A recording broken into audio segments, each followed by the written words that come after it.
Witness, if you will, a prison made from gold, fear, and deceit.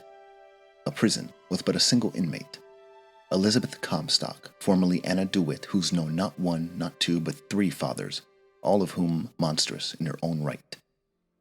This prison is her residence, but it's not her home. That would be found elsewhere, in another time, in another place where some dusty crib sits unused in some dusty apartment. They say you can't go home again. Unfortunately for Elizabeth, that's true. Not that she would care to, for she has seen the world beyond and has dreams bigger than any four-walled apartment could ever hold. Fortunately for Elizabeth, on July 6, 1912, those dreams will become a reality.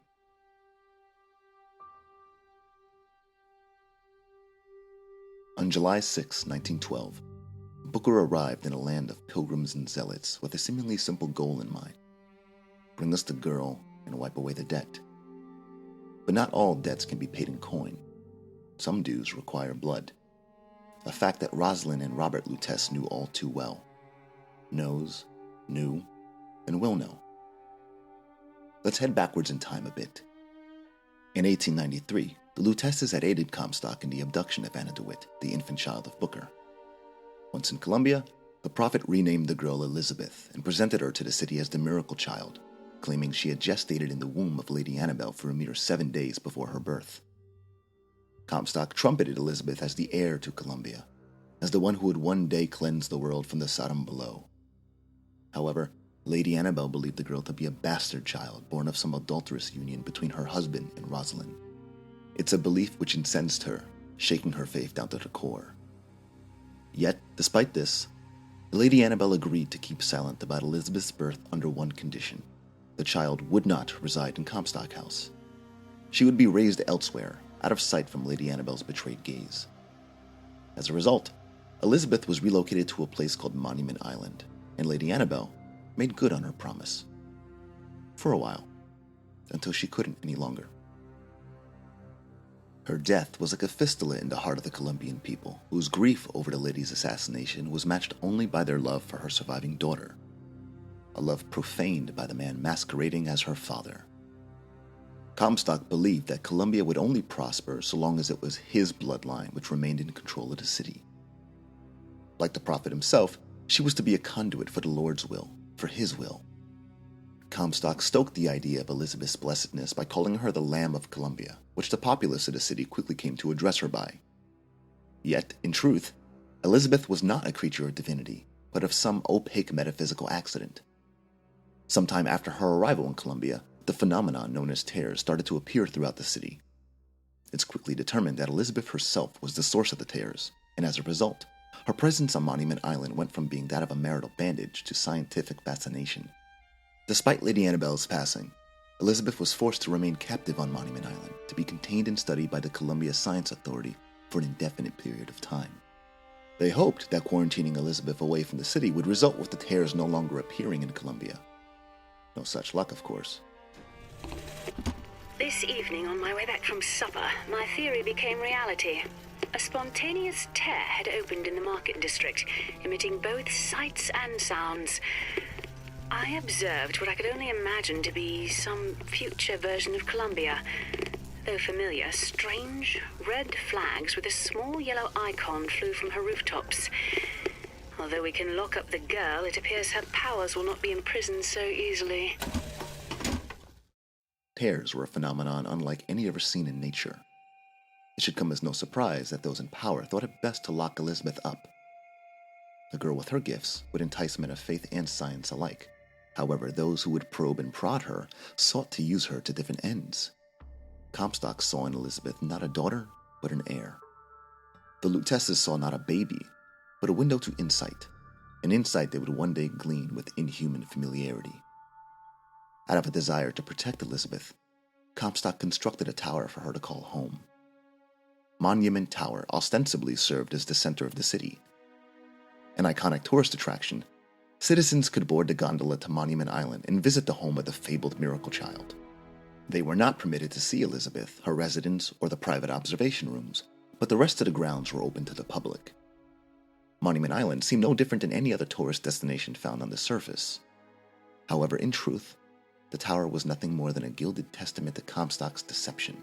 No matter how ornate it may have been, or what the Colombians were led to believe, the tower was just a cage, designed to keep Elizabeth in and intruders out.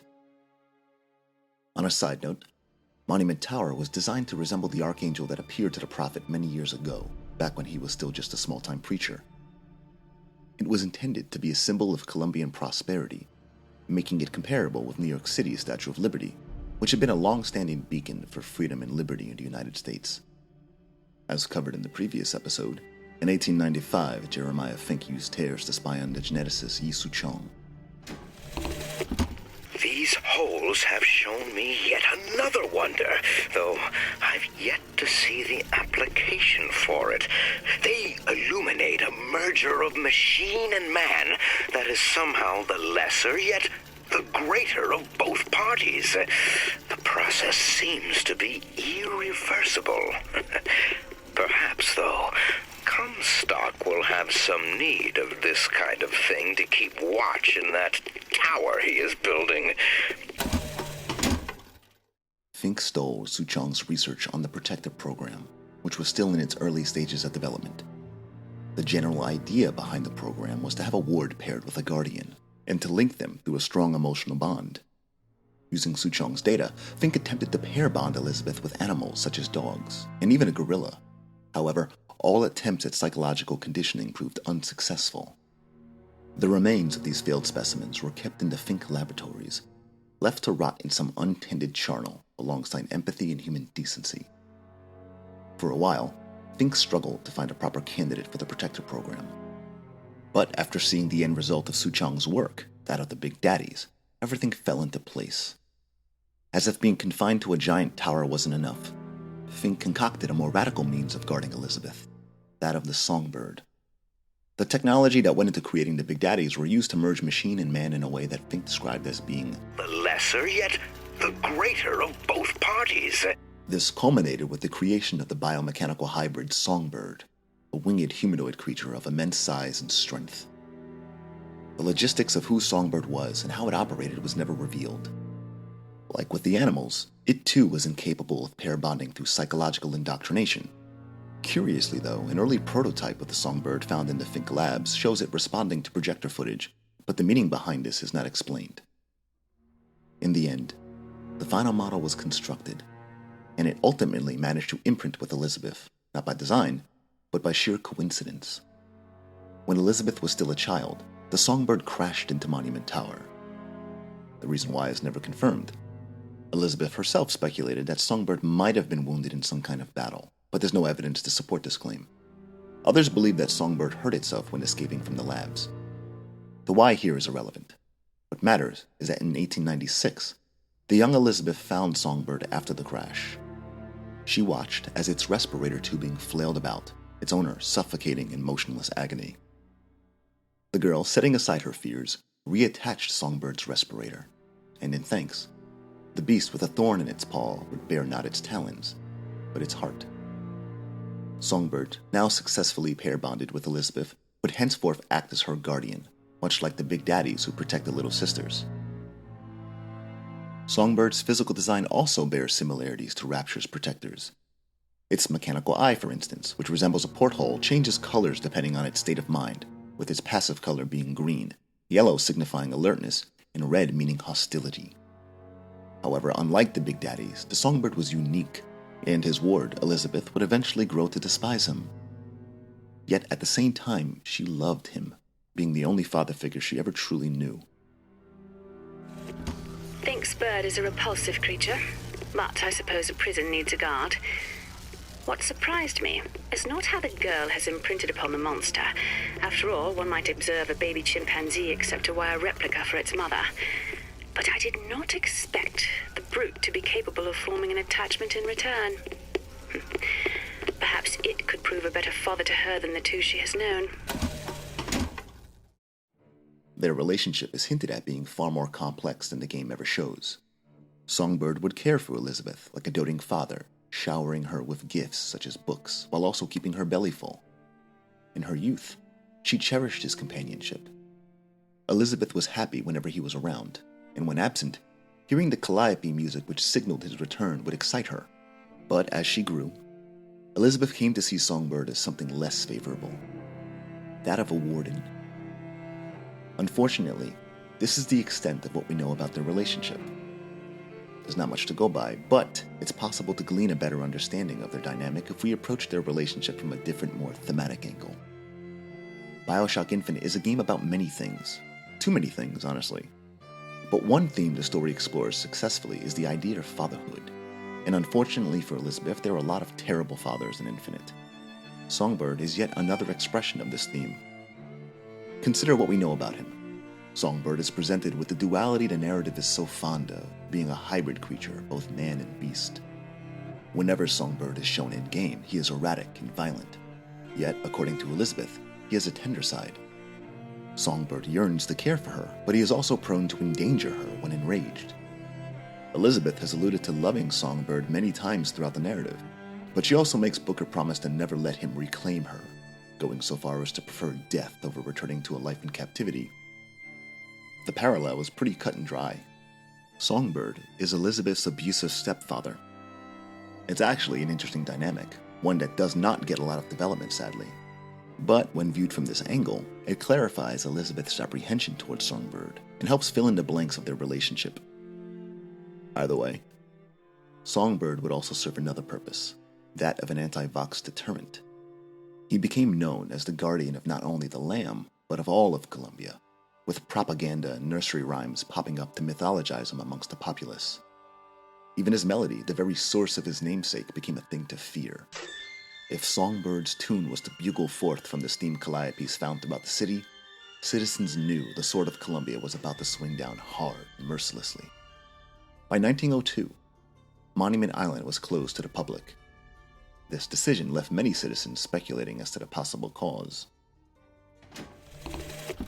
This is for the miracle child. Hello. I'm sorry your mother, Lady Comstock, is dead. I think she is altogether better than mine. Since you live there, can you tell me why the tower has been closed? People say it's poor weather, then the pox, then a haunting. If it is a secret, I promise not to tell a soul. Your pen friend, Constance. While many Columbians attributed its closure to disease or something superstitious, the real reason was never explicitly stated. It's possible Elizabeth's budding power had something to do with it.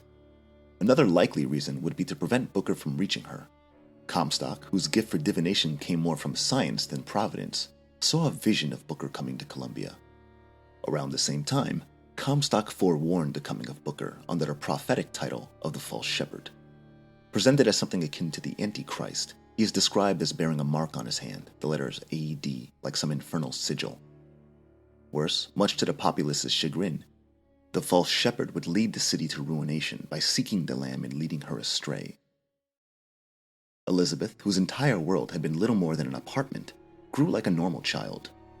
Aside from her severed finger, which she considered a hideous deformity and covered with a thimble, you would never guess there was anything extraordinary about her. However, life in captivity cultivated a remarkable intellect. With nothing to do with her time but read, she devoured everything committed to paper. Elizabeth developed a love for art as well, looking to classic painters to nurture her own talents, eventually graduating from crude crayon scribbler to sophisticated brushsmith. She also taught herself how to crack ciphers and to pick locks. Elizabeth was the very definition of an autodidact, a self-taught woman. Unbeknownst to her, however, she did all this under the watchful eye of the Columbia Science Authority, who continued to monitor Elizabeth in order to understand the extent of her space-time dominance. As Elizabeth matured, so did her powers and her control over them. When she turned 13, however, it became apparent to Comstock that controlling her would be the real challenge. Tears allowed Elizabeth a window into other worlds. She believed them to be a form of wish fulfillment, meaning every tear she opened was born of her own desire. To the average man, woman, or child, the ability to fracture the world and look upon another would be a bizarre and, frankly, frightening curiosity. But to a girl locked in a tower, who was known only the confines of a singular apartment, it must have been a temptation unlike any other. These worlds were unfamiliar, strange, and most of all, infinite. And so, it was only a matter of time before Elizabeth got a touch of wanderlust. Comstock, in anticipation of this, instructed the Luteces to create a means of inhibiting Elizabeth's space-time abilities, preventing her from leaving Columbia. Thus, in 1904, they created the siphon. Situated in the bowels of Monument Tower, this massive device could be used to continuously drain the quantum energy from Elizabeth, preventing her from creating tears. These restrictions ensured that she would never reach full potential. The siphon could also use her quantum energy to transpose objects, and, as we'll later see, people. Elizabeth's situation remained pretty much unchanging for years on end. While aware she was a captive, she was oblivious of the fact that she was also being observed. Rosalind Lutece, having spent over a decade studying the girl, theorized the cause for Elizabeth's abilities. What makes the girl different? I suspect it has less to do with what she is, and rather more with what she is not. A small part of her remains from where she came. It would seem the universe does not like its peas mixed with its porridge. In October of 1909, the Luteces made a startling discovery. Through a tear, they learned that Comstock's prophecy, the seed of the prophet shall sit the throne and drown in flames the mountains of men, would one day come to pass. In 1983, Columbia would darken the skies above the city of Manhattan, to volley it with mortar fire and death. As discussed in previous episodes, the Luteces felt culpable for their role in the abduction of Elizabeth. However, they rationalized that guilt with their belief that Comstock's prophecies were not a certainty, but a possibility. Now, having witnessed the destruction of New York City with their own eyes, the stakes were no longer debatable. The lives of thousands, possibly hundreds of thousands, rested in their hands. Robert saw all he needed to. He was committed to make things right, to undo their mistake. Yet Rosalind was less willing to intervene. Our contraption shows us the girl is the flame that shall ignite the world. My brother says we must undo what we have done. But time is more an ocean than a river. Why try to bring in a tide that will only again go out? Rosalind believed their attempts would be futile, for in her eyes, what was done could not be undone. The brother Lutece, however, refused to accept that idea, and in turn, issued an ultimatum. My brother has presented me with an ultimatum. If we do not send the girl back from where we brought her, he and I must part. Where he sees an empty page, I see King Lear. But he is my brother, so I shall play my part, knowing it shall all end in tears. Rosalind, unwilling to part ways with her brother, agreed to help send Elizabeth back to her world. However, ever the fatalist, she didn't foresee a positive outcome. Unfortunately for them, Rosalind's pessimism proved correct. Comstock somehow learned of their plans, and with Luteces now posing a threat to Elizabeth's ascension, he resigned to have them eliminated. The prophet contacted Jeremiah Fink and conspired with the industrialist to sabotage the Lutece device in an attempt to make their assassination look like an accident. And so, on October 31st, 1909, Robert and Rosalind Lutece were killed when their device backfired. One day later, however, a woman who was supposed to be dead recorded a voxophone. Comstock has sabotaged our contraption, yet we are not dead. A theory. We are scattered amongst the possibility space. But my brother and I are together, and so I'm content. He is not. The business with the girl lies unresolved, but perhaps there is one who can finish it in our stead. As luck would have it, the Luteces were not killed when their device backfired. Far from it. They were instead scattered across all space-time, and as a result, the Luteces were no longer bound to the limits of any one world. Rosalind, it would seem, felt quite contented with this state of being. After all, in their humanity, the Luteces were no different than fish, moving through a blue-green universe of confines with only a finite perception to make sense of it. Should those fish be yanked from their world, they would find themselves in another universe where light suffused differently and air suffocated. Now, however, the Luteces were of the infinite. The properties of other realities proved no danger to them, and the mysteries of the multiverse became the mundane. Rosalind considered this preferable. Robert, on the other hand, felt no satisfaction in this. He couldn't, not with the matter of Elizabeth still being unresolved. Out of love for her brother, Rosalind agreed to press onward with their plans. Robert eventually came to a realization that only one person in the multiverse could correct their mistake. Comstock, or more specifically, the man he once was before losing his soul to divine purpose. On April 8, 1912, members of the Columbia Science Authority began to notice strange happenings around the Monument Island facility. It would seem Elizabeth's power had started to become unstable, which resulted with the science team becoming more than a little concerned. On July 3, 1912, the untimely death of Monument Island's sole custodian, Ty Bradley, resulted with the facility being abandoned entirely. Mr. Thompson, sir, I replaced the entire fuse bank as asked, and the lights were all in working order last night. There they go again. We go through boxes of fuses every day as of late. Just in the siphon alone, I don't... something's happening.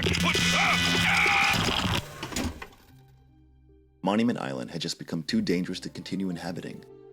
The science team fled in haste, leaving the caretaking of Elizabeth to Songbird and shutting the doors behind them, never to look back. 3 days later, the Luteces returned to the Earth of Elizabeth's birth, in search of the man who traded fatherhood for a pittance. They wouldn't have to search long. Booker was a man who started his dying early, wallowing in a glass prison of his own make. The Luteces appeared to him in his office, standing on the opposite end of a tear, the squalling coastline of Maine roaring behind them. The words shared between them are never revealed. It's not even known if Booker even recognized them. But whatever the Luteces said to him was enough to get him to cross the threshold. As a result of moving from one world to another, Booker suffered the maligning pain of dimensional transfusion. Robert experienced the same hemorrhaging effects when he first entered Columbia. He understood what was happening to Booker better than anyone else could, and anticipated what would occur next. An excerpt from Robert's 1889 book, Barriers to Trans-Dimensional Travel, spells it out perfectly. The mind of the subject will desperately struggle to create memories where none exist. The hemorrhaging was caused by the reshuffling of Booker's mind, which was busy creating new memories based off of the old ones. In reality, he sold his daughter to pay off his gambling debts. Haunted by that choice, Booker had at some point branded Anna's initials onto the back of his right hand. However, when Booker stepped through the tear, his brain warped that memory, convincing him that he never actually had a daughter. Instead, the tattoo now served to remind him of his late wife, and Booker believed that he had come to Maine to complete a job. The objective? Bring us the girl and wipe away the debt. All the world's a stage, and with each of the key players amassed, we can finally see these stories through to the end. However, in order to do so, we're going to have to cover the events of the main game. For the sake of brevity, we won't hit each plot point, just the ones relevant to this video. We'll also finish discussing the storylines for both Daisy Fitzroy and Lady Comstock. On July 6, 1912, Booker DeWitt comes to Columbia. After much bloodshed, Booker reaches Monument Island and frees Elizabeth from captivity, but not before her guardian, Songbird, tries to stop them. They eventually inspire the ire of Daisy Fitzroy, who has murdered Fink and threatens the life of his adolescent son. She tries to justify the crime, claiming that the only way to stop the cycle of violence in Columbia is to attack the issue at the roots. However, before the deed can be done, Elizabeth creeps up on her, stabbing the anarchist in the back with a pair of scissors. Daisy falls to the floor dead, and Elizabeth, having shed her first blood, is ushered into womanhood. Let's slow down and analyze this plot point for a bit. The encounter with Daisy leads us to believe that she had gone blood drunk. However, the Burial at Sea DLCs retcon our understanding of her motivations. It reveals that mere moments before the showdown, the Luteces had appeared to Daisy, making a startling demand. I've taken your counsel, and you done me good service, but I will not hurt the boy. I will see Fink and Comstock burn, but I will not hold the son to account for the deeds of his father. You've misunderstood us. We neither asked you to harm the child. Nor did we promise that yours would be the hand that would set Comstock's world afire. A famous man once said, And a famous man shall say, I may reach the mountaintop. but I fear I shall never visit the valley below. But you mean I won't live to see the No. It's up to you what matters more. Your part in the play? Or the play itself. Someone is coming. She'll arrive a girl. She must leave. A woman. And what makes the difference between a girl and a woman? Blood. Your part in the play. Or the play itself. Turn her into a killer? How? Give the girl no choice. And she will be forced to make one. The scene reveals that the Luteces had been providing Daisy with counsel. How long is never specified, but it's likely that they had been helping her since their supposed deaths in 1909. Nevertheless, according to the Luteces, Elizabeth's growth into womanhood was crucial if she was to have the strength to kill Comstock. In order for this to happen, Daisy would have to coerce her into the proper mindset. She refused to kill the boy, arguing that despite her hatred for the founders, she wouldn't hold the son accountable for the sins of the father. The Luteces, however, asserted that she wouldn't need to harm the child, but to create the illusion that she would, so that Elizabeth would have no choice but to kill her. This maturation would one day provide her with the strength necessary to become a patricide. However, doing this would also result with Daisy dying, which of course gave the anarchists pause. The Luteces responded with a question. It's up to you what matters more. Your part in the play? Or the play itself. Daisy, who wore the face of a killer but had the heart of a freedom fighter, made her choice. A choice that Elizabeth herself will one day make when she finds herself in another impossible city built by another megalomaniacal man. But until then, Elizabeth the girl becomes Elizabeth the woman. Following the death of the anarchist, Booker and Elizabeth arrive at Comstock House. However, they find it locked down, with its gateway only accessible through use of a fingerprint sensor. Knowing that Lady Comstock's mausoleum is located nearby, Elizabeth decides to pay her mother a visit. Sadly for them, the Prophet must have foreseen this in a tear, because when they attempt to open the First Lady's casket, they find themselves caught in a trap. A series of smaller siphons, similar to the one in Monument Tower, are unveiled. They draw the quantum energy from Elizabeth, using it to transpose the corpse of Lady Annabelle and revive her in the form of a feral wraith capable of reviving the dead. They fight it off, this siren.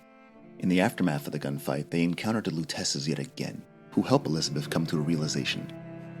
The siren isn't just her mother, but a manifestation of Annabelle Comstock and the negative feelings Elizabeth had been harboring towards her. The siren escapes further into downtown Emporia, with Booker and Elizabeth giving chase. Along the way, they discover tears which reveal the dark truth Comstock had tried to bury, that Elizabeth wasn't their biological child, and that the Prophet had the First Lady as well as the Luteces killed in order to keep it secret. Now aware of the truth, Elizabeth can finally let go of her anger and forgive her mother. She confronts the wrathful specter, imploring her to let go of her pain, that they are not the ones who have wronged each other, and that Comstock is the true villain. Finding peace in her words, Lady Comstock thanks Elizabeth before destroying the gate to Comstock House and forever vanishing from this plane of existence. Now that the end is finally in sight, Booker and Elizabeth charge forth towards finality, but are ambushed by Songbird. With Elizabeth in his literal clutches, the Songbird takes flight, making its way in the direction of Comstock House. Booker desperately tries to follow. However, reality begins to warp around him, and he suddenly finds himself traversing the walkway to Comstock House in the middle of a blizzard. Curious weather for July. Except, it isn't July. Not anymore. After coming across some errant tears, it's revealed that this version of Comstock House isn't the same Comstock House Booker and Elizabeth were trying to reach. This one exists in another dimension, some 71 years in the future. This is the world the Luteces feared, the world Comstock wanted. In this universe, Booker never saves Elizabeth. Once taken to Comstock House, she could not, or perhaps would not, ever leave. What perverse sense of humor the universe must have to have a girl escape from one prison, only to end up in another, one far worse than the first. As we covered in the previous episode, Comstock House underwent a change in policy. Previously a research center, the bloodshed caused by Daisy Fitzroy's escape resulted with Comstock House being repurposed as a re-education center, where inmates would undergo psychiatric reconditioning. Elizabeth would be one of the many unfortunate souls to undergo this practice, as she was subjected to torture, experimentation, and mental conditioning. However, her spirit proved too resilient for them to break. Elizabeth believed Booker would one day appear to free her like he did that unassuming morning on July 6, 1912. I'm Dr. Pettifog, Elizabeth, and I'll be taking care of you. Get away from me. Defiant, even after all this time. DeWitt just left you here. You need to give up on him, love. He will come. Unfortunately for her, a black-hearted scientist named Harrison Powell had other plans. The procedure should help immensely with the issues we've had with the girl. Once the device is implanted, any effort on her part to alter the state of things will emit a most painful electric shock. Pavlov made a dog salivate. We'll make this one weep. Powell's device would be implanted into Elizabeth's body and could be used to inhibit her power. This device was likely a compact version of the siphon. On December 23, 1912, Elizabeth was outfitted with this device, and all hope of escape began to fester, not because of pain or abuse or squalor, but because of time. In Elizabeth's words, time rots everything, even hope. She would grow to resent Booker for his failure to rescue her and for the debt he would never pay. Bring us the girl and wipe away the debt. But in the end, he is the one who'll have to pay down all of our accounts, won't he? Where does his guilt start? And mine end? Now declawed and subjugated, she was molded into the very thing Comstock sought to create. She became the seed of the prophet, righteous and vengeful, yet at the same time, fearful, as it seemed Pavlov's bell couldn't discern friend from foe. I suppose the siphon is a kind of leash. Yes, my father put it on me. But when the time came, neither did I remove it myself. What would happen if I took off the leash, and I found I was as obedient as ever? As luck would have it, Dr. Powell's conditioning proved so successful that Elizabeth became terrified of using her powers. She elected to voluntarily keep the siphon installed in her, despite her living up to Comstock's wishes. Aware of the dark fate that she was to inherit, that of the destructor of Manhattan, Elizabeth began to struggle with feelings of guilt. As she grew older, her powers and her faith started to wane, leading her further away from God and closer to the theories of Lutece. Knowing that she could not stop the destruction of Manhattan by herself, Elizabeth formulated a plan. What I've done cannot be undone. I cannot stop what I have put in motion. But perhaps I can keep it from ever starting. He was my first hope.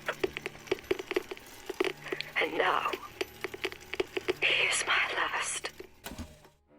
With the destruction of New York impending, Elizabeth could no longer sit idly in fear. In an act of desperation, she removed and destroyed the siphon that had been implanted in her, with hopes of pulling Booker from 1912 into 1983. Though unsure if either one of them would be strong enough to succeed, she knew regardless of what happened to them, it would pale in comparison to the bloodshed that would come about from her inaction. And so, she manages to pull Booker into her world. After fighting his way past throngs of deranged inmates, he eventually meets the matriarch of this Columbia. The elder Elizabeth, now in her 90s, is tired and failing. With the siphon destroyed, she uses what little power she has left to show Booker what's at stake should he fail in rescuing Elizabeth. This is not his first time seeing this. Booker was afforded a brief glimpse of New York burning when he first arrived in Columbia. Now, he gets to watch it the same way the Luteces did back in 1909, when he is overcome with the same fear they must have felt those years ago. With their time running short, the elder Elizabeth gives Booker a coded note. He can't make heads or tails from it, but there is one sketch on it that's easily identifiable. A birdcage. The matriarch explains that the younger Elizabeth will understand its meaning. She implores Booker to deliver it to her, so that they can prevent this bleak future from ever coming to pass. Using the remainder of her strength, the elder Elizabeth sends Booker back to 1912. He arrives right outside the door to the operation theater, where Elizabeth is being prepped for surgery. He kills the guards and deactivates the siphons inhibiting her powers. Elizabeth then opens a tear to a Midwestern American crop field being ravaged by a tornado, killing the scientist who abused her in the process. Comstock, who had been overseeing the surgery, escapes to his personal airship, the Hand of the Prophet. Elizabeth and Booker follow suit, leaving a trail of dead constabulary in their wake. After boarding the airship, they eventually catch up with the Prophet, who attempts to persuade Elizabeth to join his side by implying that Booker might know more than he is letting on. Comstock asks him to reveal what happened to Elizabeth's deformed finger. Booker, in a fit of rage, replies the only way he knows how. She's your daughter, you son of a bitch! And you abandoned her! Was it worth it? Huh? Did you get what you wanted? Booker. Tell me! Booker! Tell me! It is finished. Nothing is finished! Booker! You lock her up for her whole life! Booker! You cut off her finger, and you put it on me! Booker, stop it!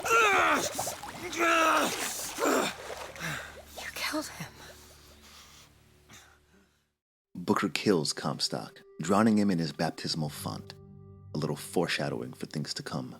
Elizabeth asks him to explain himself, but Booker claims not to know what the Prophet was talking about. He tries to convince her that the only way for them to understand is to destroy the siphon. Upon reaching the cockpit, they set a course for Monument Island, but are intercepted by Vox Populi ships. At the same time, Elizabeth manages to crack the cipher given to her by her alternate self. As it turns out, the drawing of the cage is meant to represent musical notes. C, A, G, and E form the melody used to control Songbird. Using the steam piping of the statue as a whistler, Elizabeth summons the guardian beast, enlisting him to destroy the Vox dropships. When they arrive at Monument Island, Elizabeth and Booker give Songbird one final order: to destroy the tower, the siphon. With the siphon destroyed, the quantum energy that it had been housing is released in a surge of light. It washes over them, unlocking the full potential of Elizabeth's powers. The resulting shockwave causes Booker to drop the whistler, breaking it in the process. No longer in control of Songbird, the beast comes roaring after them. However, for all of its destructive power, it's no match for the transcendental might of a demigoddess. With the wave of a hand, Elizabeth, Booker, and Songbird exodus the ash-covered Eden of Columbia, only to re-emerge in some deco graveyard elsewhere in the multiverse. The immense pressure of the Atlantic proves too much for Songbird. We watch as yet another father drowns, this one smothered by a would-be daughter who both loved him and hated him. Of all of the casualties in Infinite, this one is the most tragic, because monster or not, the Songbird was a construct of man's hubris. He was devised to be singular-minded, to know only two forms of expression: love and hate. Songbird is a victim, free from fault. He is endemic of the very duality this narrative traffics in, and of the themes of fatherhood. As such, it only makes sense that Songbird meets his end by Elizabeth's hand, and in the distance, a little sister shares in Elizabeth's loss, crying over the lifeless body of her big daddy, further cementing the parallels between Columbia and Rapture. Elizabeth and Booker board the bathysphere, riding it up to the surface. Much to Elizabeth's surprise, she can see beyond the veil of the world. She points up to the firmament, claiming every pinprick of light is a gateway to another reality. Unlocking the door to Ryan's lighthouse confirms this, as they cross from Rapture's universe into the nexus between realities, the Sea of Doors. Here the multiverse is represented as an expanse of lighthouses stretching out farther than the eye can see, into the infinite. Booker, in his limited scope, is flummoxed, but Elizabeth understands. The nature of the multiverse, the constants that unify them, the variables which distinguish them, it is the way of things. There's always a man, there's always a city, there's always a lighthouse. These are the constants which govern the multiverse. Elizabeth leads Booker to the lighthouse which took him to Columbia. This is representative of Booker working his way backwards towards the beginning of his journey. The very beginning. Elizabeth and Booker eventually find themselves at a riverside baptism. It's a familiar scene, or it should be for Booker, as it's here where he was presented with a choice once upon a time ago. To either accept the baptism and be reborn, or to refuse it entirely. Booker, in his confusion, wants nothing more than to leave, to go to Paris and move on from the nightmare that is Columbia and her prophet. But Elizabeth refuses, wishing to pursue Comstock further. Traveling through realities ultimately leads Booker to the truth, that his memories of events are false. He never went to Columbia to retrieve Elizabeth for a job. Rather, he sold his infant daughter Anna to Comstock so that his debts would be wiped clean. Learning that Elizabeth is actually his daughter, Booker shirks responsibilities for his sins and instead blames Comstock for everything. He demands Elizabeth take him to the prophet's birthplace so that he can smother the son of a bitch in his crib. Elizabeth, aware of the truth, asks Booker if that's what he truly desires. Ever the DeWitt, he can't leave Wellenoff alone, and when he answers with the affirmative, she honors his final request, taking him back to the site of the baptism. Booker, in his confusion, tries to make sense of it, turning to Elizabeth for answers. But the Elizabeth that stares back at him isn't his Elizabeth, and she is joined by other Elizabeths from alternate realities. They reveal to him that he and Comstock are the same man, but from different universes. The baptismal waters of the riverside is Comstock's crib, as he was born from the ritual another Booker accepted so many years ago.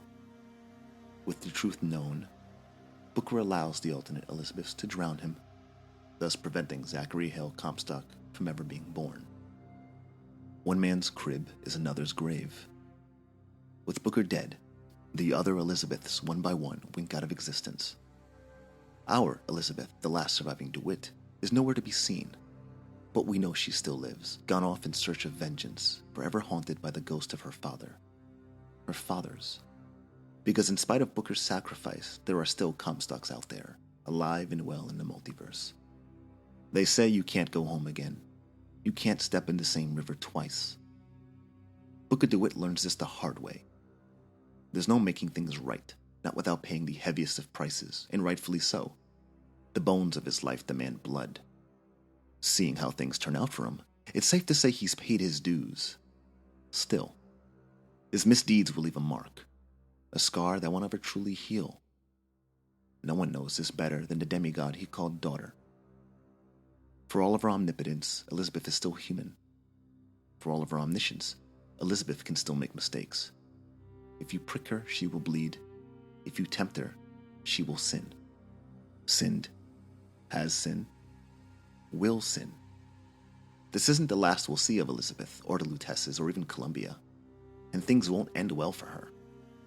But that will be of her own fault. Because, as she will one day muse, we'd all be better off, us DeWitts, if we could leave well enough alone. So, for now, let's do what the DeWitts can't, and leave well enough.